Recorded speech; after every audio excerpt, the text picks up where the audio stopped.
What's going on, guys? This is Travis Purnell here. I'm recording on my Credit Journal Volume 2, and going to reflect on some of the things we talked about in the credit course. Last week I talked about how I found out I had 61 negative items on my credit report. I actually sent in some dispute letters this week to try to get that off of there.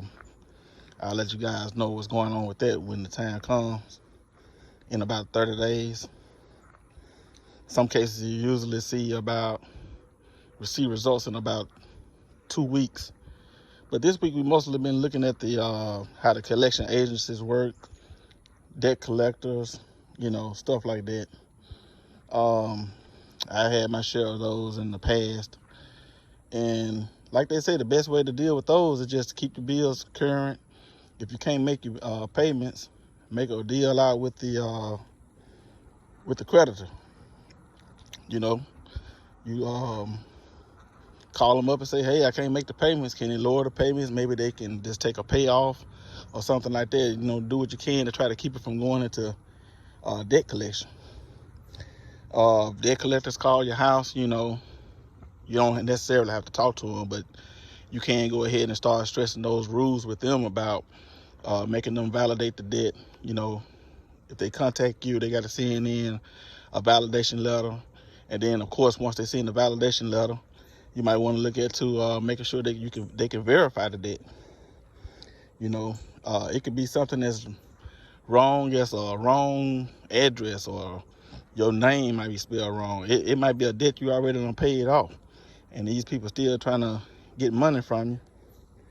So, of course, you want to know your rules and stuff like that about dealing with the debt collection agencies and stuff like that, because it's easy to get scammed, and you never know who you're dealing with.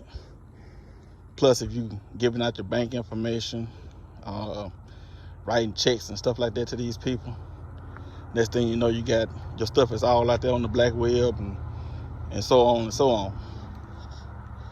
But one of the main things I'm learning though is it's best just avoid those, letting your debt fall into collection and stuff like that, because it's just another headache, to be honest with you.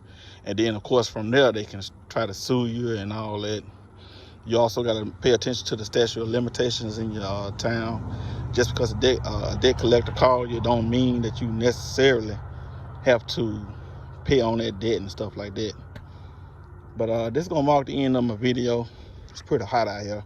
I'm outside, about to go back in. So hopefully I'll see you all next week, and we can continue this journey together on discussing on how we can fix bad credit and stay in the good credit.